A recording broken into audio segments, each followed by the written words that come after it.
The middle colonies. The middle colonies were Delaware, New Jersey, New York, and Pennsylvania, and they served as alternatives to colonies such as New England and the Chesapeake in terms of economics and culture. I'm going to focus on the Pennsylvania colony. It was referred to as the Holy Experiment because it was founded by Quakers. And I will explain Quaker ideology in just a few minutes. The objectives for this lecture are the following: to understand the cultural, economical, social, and political development of the Pennsylvania colony. Be able to compare the cultural, economical, social, and political development of the Pennsylvania colony to the Chesapeake and New England colonies. To understand the roles that culture, environment, and interaction with the Native Americans played in the Pennsylvania colony.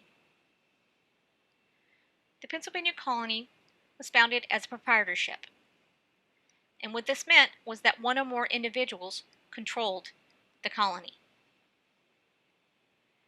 The original proprietor was William Penn. William Penn was born in 1644 in England. Penn became a Quaker when he was 22 years old. However, Penn was different from other Quakers in that he was wealthy and came from a prominent family,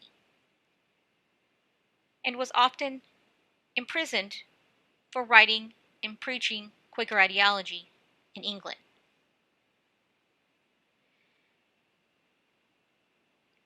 How Penn came to found Pennsylvania was this.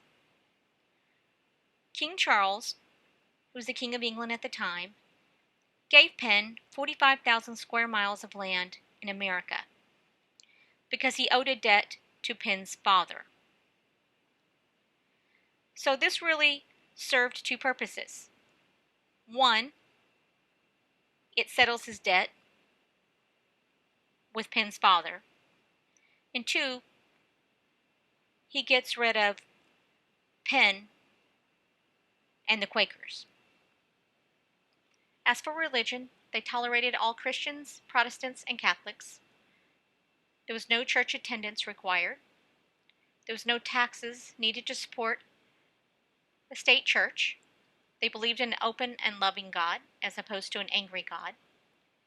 And they believed in an egalitarian view of worship. In other words, all were equal under the eyes of God.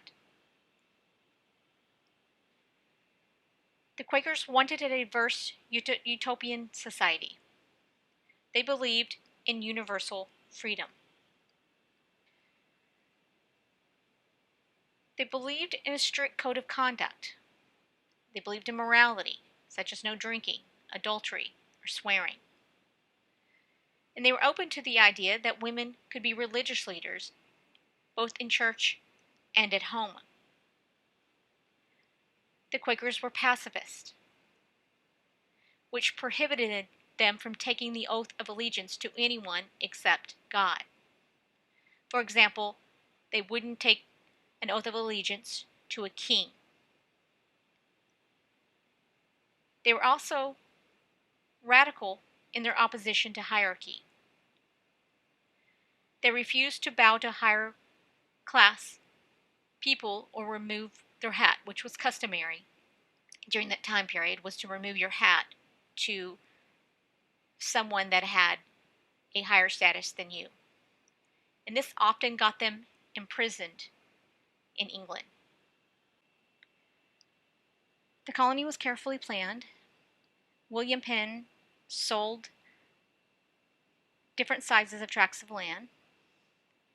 He sold larger tracts of land, which were generally closer to the waterways and generally owned by people who had money, such as merchants.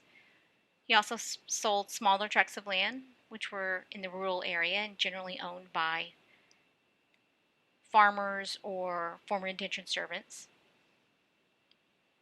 Their labor system included farmers, workers, and laborers, such as indentured servants and slaves.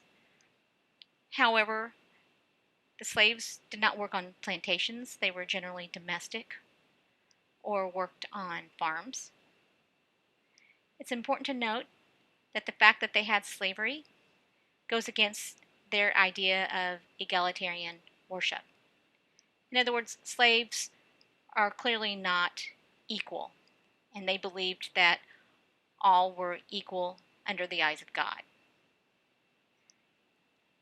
Pennsylvania will be one of the first colonies to get rid of slavery.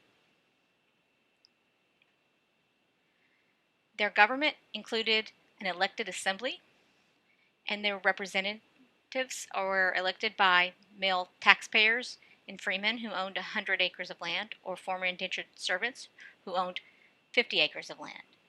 In other words, you had to own land of considerable size in order to vote. Their Indian policies were that they lived peacefully with the Indians, and they acknowledged Indians' claims to land.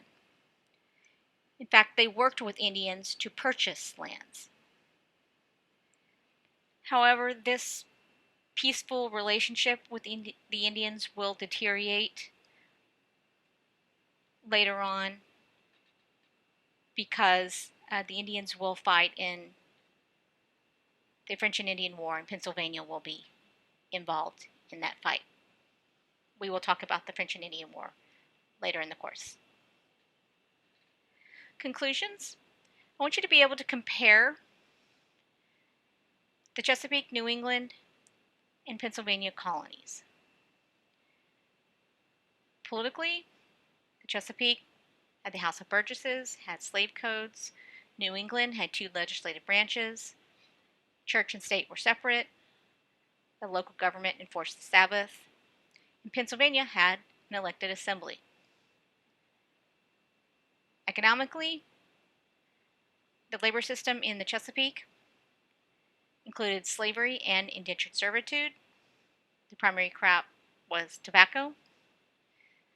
In New England, the labor system was family labor, and their economic resource was fish and agriculture.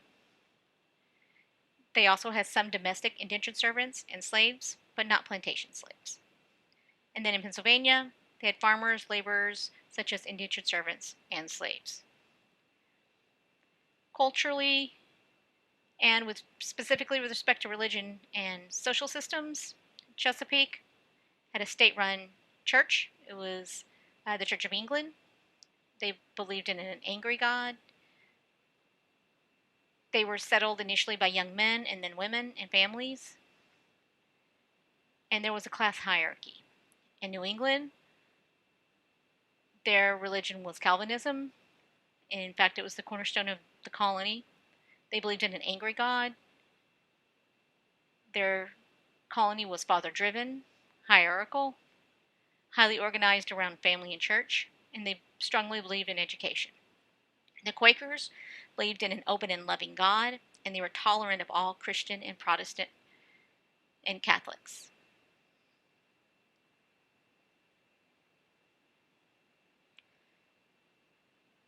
As for their Indian relationships, the Chesapeake had a conflict, with one major conflict with, or multiple major conflicts with Powhatan.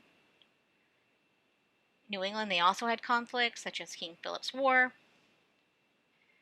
In Pennsylvania, they lived peacefully with the Indians, acknowledged Indians' claims to land, worked with Indians to purchase lands. However, this relationship will deteriorate by the mid-1700s. This concludes your lecture. If you have any questions, please let me know.